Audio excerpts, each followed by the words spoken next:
Hello friends, welcome back to channel. അപ്പോൾ നമ്മൾ ഈ ഒരു വീഡിയോയിൽ കാണാൻ പോകുന്നത് റിയൽമി Narzo 30 Pro 5Gയുടെ ഒരു അൺബോക്സിങ്ങും അതുപോലെ തന്നെ ഫസ്റ്റ് ഇംപ്രഷൻസും ആണ്. ഞാൻ ക്യാമറ സാമ്പിൾസ് ചെറിയ തോതിൽ ലാസ്റ്റിൽ ഷെയർ ചെയ്യുന്നുണ്ട്, സോ അതുകൂടെ നിങ്ങൾ കാണാൻ മറക്കണ്ട.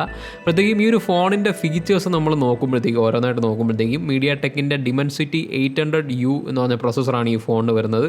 പിന്നെ അത് കഴിഞ്ഞ് 30 വാട്ടിൻ്റെ ഡാർട്ട് ചാർജർ ഇൻക്ലൂഡറാണ്. പിന്നെ അത് കഴിഞ്ഞ് 120 ഹെർട്സിൻ്റെ IPS പാനലാണ് വരുന്നത്. പിന്നെ lastly 48 MB AI triple camera. Okay, അത് ഭയങ്കര ഇമ്പ്രസീവായിട്ടുള്ള വേറെ ലെവൽ ഫീച്ചേഴ്സൊന്നും നമുക്ക് ആദ്യമേ തോന്നുന്നില്ല. എന്നാലും നമുക്കൊന്ന് ജസ്റ്റ് നോക്കാമല്ലേ എങ്ങനെയാണെന്നുള്ളത്. എന്താണേലും കൂടുതൽ താമസിപ്പിക്കുന്നില്ല, നേരെ അൺബോക്സിങ്ങിലോട് അടക്കാം. Let's go.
ഫസ്റ്റ് തന്നെ ഫോണിൻ്റെ കൂടെ ആ ഒരു TP കേസാണ് തന്നേക്കുന്നത്. അപ്പം നമുക്ക് ആ TP കേസ് ഒന്ന് എടുത്ത് നോക്കാം അല്ലേ. അതിൻ്റെ കൂടെ ഇൻസ്ട്രക്ഷൻ മാനുവൽ തന്നിട്ടുണ്ട്, സേഫ്റ്റി ഗൈഡ് തന്നിട്ടുണ്ട്. ഈ കാലത്തൊക്കെ ഇതൊക്കെ ആരും നോക്കാനല്ലേ, സേഫ്റ്റി ഗൈഡും അതുപോലെ ഇൻസ്ട്രക്ഷൻ മാനുവലൊക്കെ. TP കേസാണെങ്കിൽ അത്യാവശ്യം ക്വാളിറ്റി ഉള്ളൊരു TP കേസായിട്ടാണ് തോന്നിയത്. ഇനി നമുക്ക് ഫോൺ തന്നെ ഒന്ന് എടുക്കാം.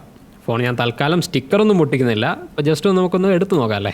അപ്പോഴത്തേക്കും ആ ഒരു ഫീൽ തന്നെ അത്യാവശ്യം ഒരു ക്വാളിറ്റി ഉള്ള ഹാൻഡി ആയിട്ടുള്ള ഫോണായിട്ട് എനിക്ക് തോന്നുന്നുണ്ട്. ആ ഒരു ക്ലാസി ലുക്കുള്ളൊരു ഫോണല്ലേ. ആ സ്റ്റിക്കർ ഇപ്പോൾ പൊട്ടിച്ച് നോക്കിയില്ല, നമുക്ക് കുറച്ച് കഴിഞ്ഞ് പൊട്ടിച്ച് നോക്കാം.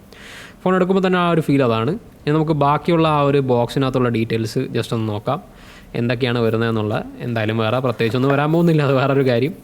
പിന്നെ ആ ഒരു ചാർജർ കണ്ടില്ല, അത്യാവശ്യം ഹെഫ്റ്റി ആയിട്ടുള്ളൊരു ചാർജറാണ്. കാണുമ്പോൾ തന്നെ നമുക്ക് മനസ്സിലാവും. ജസ്റ്റ് ഒന്ന് എടുത്ത് നോക്കട്ടെ. വരുന്നില്ലല്ലോ. അപ്പോഴത്തേക്കും ആ ഒരു ടൈപ്പ് എ നമുക്ക് പോർട്ടാണ് കാണാൻ പറ്റുന്നത്. അപ്പോഴത്തേക്കും type A to type C ആ ഒരു ചാർജറാണ് വരുന്നത്. പിന്നെ നമുക്കിനി ഫോൺ നോക്കാം. കേബിളിൻ്റെ കാര്യം പിന്നെ പ്രത്യേകിച്ച് എടുത്ത് പറയേണ്ട കാര്യമില്ലല്ലോ. അപ്പോൾ ഫോൺ ഞാൻ സ്റ്റിക്കറൊന്ന് പൊട്ടിക്കട്ടെ അല്ലേ. അപ്പം നമുക്ക് പുറത്ത് കാണുമ്പോൾ തന്നെ ആ ഒരു ലുക്ക് കണ്ടില്ലേ.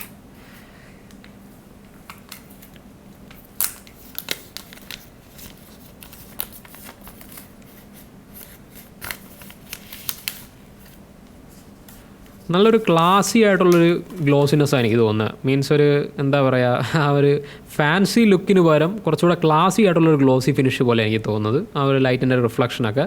പ്ലാസ്റ്റിക്കാണ് തീർച്ചയായിട്ടും, അത് ഒരു കുഴപ്പമായിട്ട് നമുക്ക് തോന്നില്ല ഈ ഒരു പ്രൈസ് റേഞ്ചിൽ.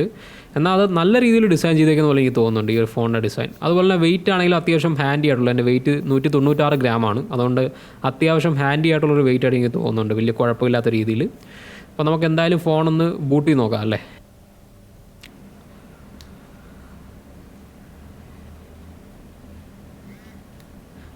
ഫോൺ ബൂട്ടായി വരുന്നു.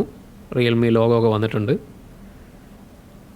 എന്തായാലും ഞാൻ ഈ ഫോണ് ഫുള്ളായിട്ടൊന്ന് ബൂട്ട് ചെയ്ത്, ഞാൻ ബൂട്ടിംഗ് പ്രോസസ്സ് കാണിച്ച് നിങ്ങളെ ബോറടിപ്പിക്കുന്നില്ല. ഫുള്ളായിട്ട് ബൂട്ട് ചെയ്തിട്ട് നമുക്ക് ബാക്കി കാണാം. ഓക്കെ, ഇപ്പോൾ ഫോണൊക്കെ ബൂട്ടായി നല്ല റെഡി ആയി നിൽപ്പുണ്ട്. അപ്പോഴത്തേക്കും നമുക്ക് ആ ഒരു ഡിസ്പ്ലേയുടെ ഫസ്റ്റ് ഇംപ്രഷൻസ് ആക്ച്വലി നല്ലൊരു ഇംപ്രഷൻസ് ആയിട്ട് എനിക്ക് തോന്നിയത്. കാരണം ഞാൻ വിചാരിച്ചു LCD സ്ക്രീൻ ആയതുകൊണ്ട് അത്ര നല്ലൊരു ക്വാളിറ്റി കാണത്തില്ല. എന്നാൽ ആക്ച്വലി ഞാൻ ഈ ഒരു ക്വാളിറ്റി കൊണ്ട് സാറ്റിസ്ഫൈഡ് ആയിരുന്നു. പിന്നെ അതുമല്ല നല്ല വാൾപേപ്പറും ആയിരുന്നു ഈ ഒരു ഫോണിൻ്റെ ആ ഒരു ഫസ്റ്റായിട്ട് കാണുന്നത് തന്നെ. പിന്നെ നല്ല സ്മൂത്ത് ആയിട്ടുള്ള സ്ക്രീനാണ്. 120 ഹെർട്സിൻ്റെ ആ റിഫ്രഷ് റേറ്റ് വരുന്നതുകൊണ്ട് അത്യാവശ്യം സ്മൂത്തുമാണ്. അതാണ് വേറൊരു കാര്യം നോട്ടീസ് ചെയ്തത്.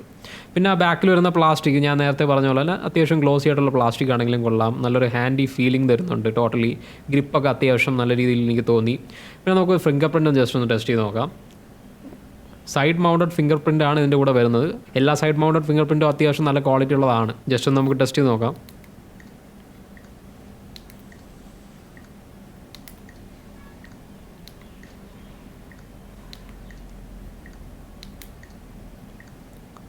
അപ്പോൾ കുഴപ്പമൊന്നുമില്ലല്ലോ, നല്ല ക്വാളിറ്റി ഉണ്ട് ആ ഒരു ഫിംഗർ പ്രിൻറ്റ് സ്കാനിങ്ങിന്.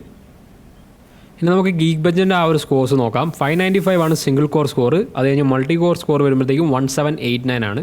അത്യാവശ്യം ഡീസൻറ്റ് എമൗണ്ട് ഓഫ് സ്കോർസ് ആണ്. ഒരു വേറെ ലെവൽ പെർഫോമൻസ് ഒന്നും അല്ല എക്സ്പെക്ട് ചെയ്യുന്നത്, പക്ഷേ എന്നാൽ ഒരു മീഡിയം റേഞ്ച് പെർഫോമൻസ് ഈ ഒരു ചിപ്സെറ്റ് തരുന്നുണ്ട്. നമുക്ക് ഗീക്ക് ബെഞ്ചിൻ്റെ ആ ഒരു ബെഞ്ച് മാർക്കിംഗ് റിസൾട്ട്സ് ഒന്നും മനസ്സിലാക്കാൻ പറ്റുന്നുണ്ട്. സോ ഗെയിമിംഗ് ഒക്കെ അത്യാവശ്യം സ്മൂത്ത് ആയിട്ടൊരു മീഡിയം ലെവൽ ഗ്രാഫിക്സിൽ കളിക്കാൻ പറ്റും എന്ന് ഇറങ്ങി നമുക്ക് പറയാൻ പറ്റും. ഗെയിമിംഗ് ടെസ്റ്റ് ചെയ്താലേ അത് കറക്റ്റ്ലി നമുക്ക് മനസ്സിലാക്കാൻ പറ്റും. എന്നാലും കുഴപ്പമില്ല അല്ലേ.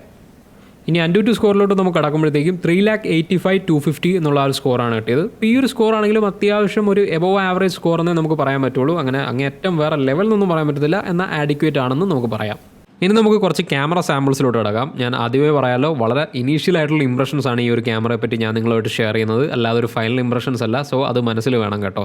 എന്തായാലും നമുക്ക് ക്യാമറ സാമ്പിൾസ് നോക്കാം. അപ്പോൾ ഫസ്റ്റ് ഓഫ് ഓൾ ഈ ഒരു ക്യാമറ സിസ്റ്റത്തിനെ പറ്റി പറയുകയാണെങ്കിൽ സാധാരണഗതിയിൽ കാണുന്ന ഒരു ട്രിപ്പിൾ ക്യാമറ സിസ്റ്റമാണ്, ക്ലീഷ് ആയിട്ടുള്ള. അതായത് 48 MB ഒരു പ്രൈമറി സെൻസർ വൈഡ് ആംഗിൾ, അത് കഴിഞ്ഞിട്ട് 8 MB ഒരു അൾട്രാ വൈഡ് ആംഗിൾ, അത് കഴിഞ്ഞ് 2 MB മാക്രോ ലെൻസ് ആണ് വരുന്നത്. ബാക്കി 2 MB ഡെപ്ത് സെൻസർ അവർ ഒഴിവാക്കിയിട്ടുണ്ട്. ഇനി നമുക്ക് സാമ്പിൾസിലോട്ട് കിടക്കാം. ക്യാമറയെ പറ്റി കൂടുതലൊന്നും മനസ്സിലാക്കാൻ സമയം കിട്ടിയിട്ടില്ലെങ്കിലും ആ ഒരു സാച്ചുറേഷൻ പോയിന്റ്സ് ഒന്നും കറക്റ്റ് അല്ല എന്നുള്ളതാണ് എനിക്ക് ആദ്യമേ മനസ്സിലായത്. അതായത് നമുക്ക് ഓരോ തവണ നോക്കുമ്പോഴും മനസ്സിലാവും ഇതൊരു ഗ്രീനറി അല്ല, ശരിയാണ് പൊല്യൂഷനാണ്, പക്ഷേ എന്നാൽ പോലും ആ ഒരു ഫോട്ടോസിനൊന്നും എന്താ പറയുക ഒരു ഹെറിപ്പില്ല എന്നുള്ള കാര്യമാണ് നമുക്ക് ആദ്യം മനസ്സിലാക്കാൻ പറ്റുന്നത്. ആ ഒരു ലൊക്കേഷൻ്റെ ഒരു ഇത് കൊടുക്കുന്നില്ല. ഇപ്പോൾ ഫോക്കസിംഗ് ഒക്കെ വീണ്ടും കുഴപ്പമില്ല. ഓരോ പോർട്രേറ്റ് മോഡ്സിൽ എടുക്കുമ്പോഴത്തേക്കും ഇതിപ്പോൾ പോർട്രേറ്റ് മോഡലാണ് എടുത്തത്, അതൊന്നും വീണ്ടും പ്രശ്നമില്ലാത്ത രീതി നമുക്ക് കാണാൻ പറ്റും. എന്നാലും നമുക്ക് ആ ഒരു ലൈറ്റിംഗ് ഒന്നും പ്രോപ്പറായിട്ട് ക്യാമറ സോഫ്റ്റ്വെയർ കൊണ്ടുവരുന്നില്ല എന്നുള്ളതാണ് എൻ്റെ ഒരു കംപ്ലയിൻ്റ് ആയിട്ട് എനിക്ക് തോന്നിയത്. ഓരോ ഫോട്ടോസ് നമ്മൾ എടുത്ത് നോക്കുമ്പോഴാണെങ്കിലും. പിന്നെ ആ ഒരു മെഗാ പിക്സൽസിൻ്റെ 48 MB എന്നുള്ളത് പേര് മാത്രമാണെന്നാണ് എനിക്ക് തോന്നുന്നത്. കാരണം ഇതിൻ്റെ ആ ഒരു ക്വാളിറ്റി ഒന്നും ആ ഒരു പിക്സൽ സൈസ് ഒന്നും പോരാ എന്നുള്ളതാണ് എനിക്ക് തോന്നിയത്. കണ്ടോ, ഇതൊരു മാക്രോ ക്യാമറയിൽ വെച്ച് എടുത്തതാണ്. 2 MB മാക്രോ ക്യാമറയുടെ ആ ഒരു പ്രശ്നമാണ് ഇതിലൂടെ നമുക്ക് മനസ്സിലാക്കാൻ പറ്റുന്നത്. അറ്റ്ലീസ്റ്റ് ഒരു 5 MB എങ്കിലും തന്നിരുന്നെങ്കിൽ കുറച്ച് ക്വാളിറ്റി ഉണ്ടായിരുന്നല്ലേ. അതാ ഇപ്പം ഇതൊന്ന് സൂം ചെയ്തപ്പോഴത്തേക്കും കണ്ടോ, ഇത് ഒരു ഭീകര ജീവി പോലെ ഈ ഒരു പക്കി എന്ന് പറയുന്നത് അല്ലേ. പിന്നെ സെൽഫി ക്യാമറയിലോട്ട് കിടക്കുമ്പോഴത്തേക്കും ആ ഒരു സ്കിൻ സ്മൂത്തനിങ് ഒക്കെ കുറച്ചൊന്ന് ഓവറായ പോലെ തോന്നി. പക്ഷേ ഇത് സബ്ജക്റ്റീവാണ്, ഓരോരുത്തർക്ക് ഓരോ ഇഷ്ടങ്ങളാണല്ലേ. നമുക്ക് ആ ഒരു സെൽഫി ക്യാമറ ചിലവർക്ക് നാച്ചുറൽ ലുക്കായിരിക്കും ഇഷ്ടം, ചിലവർക്ക് അല്ലാത്തൊരു ലുക്കായിരിക്കും ഇഷ്ടം. അപ്പം അതിനെപ്പറ്റി എങ്ങനെയാണ് ഓവറോൾ പറയുകയാണെങ്കിൽ ഇതിൻ്റെ ക്യാമറ സിസ്റ്റം എനിക്ക് അത്ര വലിയ ഇമ്പ്രസീവായിട്ട് തോന്നിയില്ല. ഓണസ്റ്റ്ലി പറയുകയാണെങ്കിൽ കുഴപ്പമില്ലാത്ത രീതിയിലാണ് എനിക്ക് തോന്നിയത്. കുറച്ചുകൂടെ ഇമ്പ്രൂവ് ചെയ്യായിരുന്നു എന്നുള്ളതാണ്. ആ ഒരു സാച്ചുറേഷൻ പോയിൻറ്റ്സും അതുപോലെ തന്നെ ബാക്കിയുള്ള കാര്യങ്ങളൊക്കെ ക്യാമറ സോഫ്റ്റ്വെയറും കുറച്ചുകൂടെ ഇമ്പ്രൂവ് ചെയ്യായിരുന്നു എന്ന് എനിക്ക് തോന്നുന്നു. ടോട്ടലി ഫോൺ എനിക്ക് ആ ഒരു ഫസ്റ്റ് ഇംപ്രഷൻസ് നല്ലൊരു ഇംപ്രഷൻസ് ആണ് ഈ ഫോൺ തന്നിട്ടുള്ളത്. അത്യാവശ്യം ഹാൻഡി ആയിട്ടുള്ളൊരു ബിൽഡ് ക്വാളിറ്റി, അത് കഴിഞ്ഞിട്ട് ആ ഒരു അത്യാവശ്യം സ്മൂത്ത് ആയിട്ടുള്ളൊരു സ്ക്രീൻ, അതിലാണെങ്കിലും വലിയ കുഴപ്പമില്ല. ബ്രൈറ്റ്നസ് ആണെങ്കിൽ അത്യാവശ്യം ഉണ്ട്.